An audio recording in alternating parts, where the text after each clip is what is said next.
Good morning, everybody. Looks like we're doing Job number 17 today. And it looks like this is a prayer of Job unto God. And, he's looking up at God. And this is a very honest, very deep, very sincere prayer. I'm going to read just a little bit of it. He says, starting in verse 1, he says, "My spirit is broken. My days are extinguished. The grave is ready for me."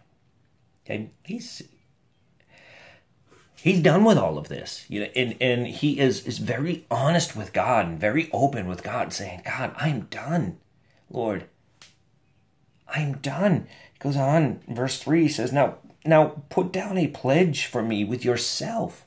You see, he knows he can't make a pledge with God. God is the one that has to make pledges with you. He says, "Who is he who will shake hands with me?" He said, "The people won't even shake my hand." In verse 6, he says, "Men spit in my face." He says, he's done. He's absolutely done. And you know what? Sometimes we need to just get broken before God, and we just need to release.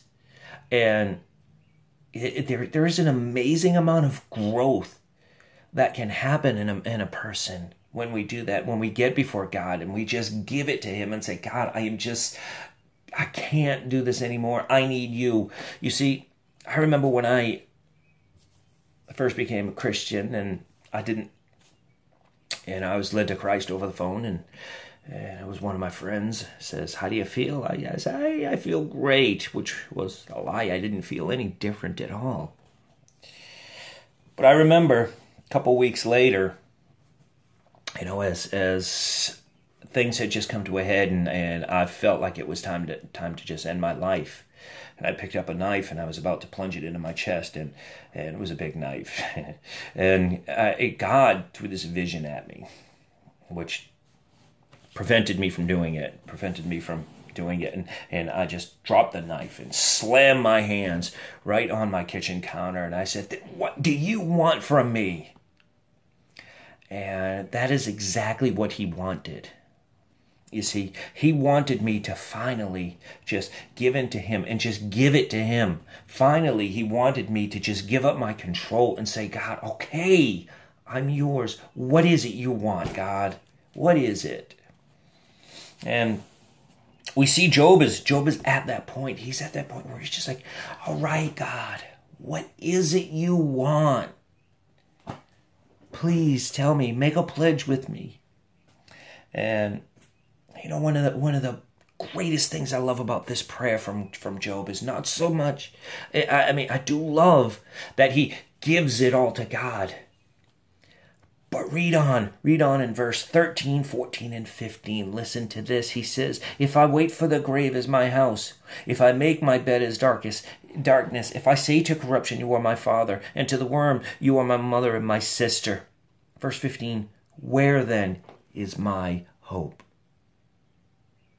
Where is my hope? Where is your hope? See, Job realizes here when he says, "God, I'm done."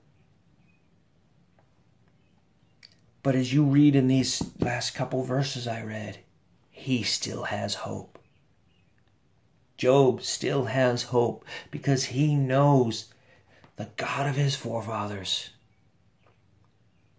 will take care of him.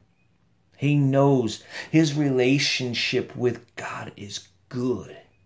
He knows that his salvation, as we've talked before, he knows his salvation is in God. So what do we take away from this? Be honest with God and give it to him. And have hope that he will answer. Have hope that he is who he says he is. Have hope that he will do as he says he will do. Have hope in him and him alone. Have a super wonderful, blessed day, guys. I love you all.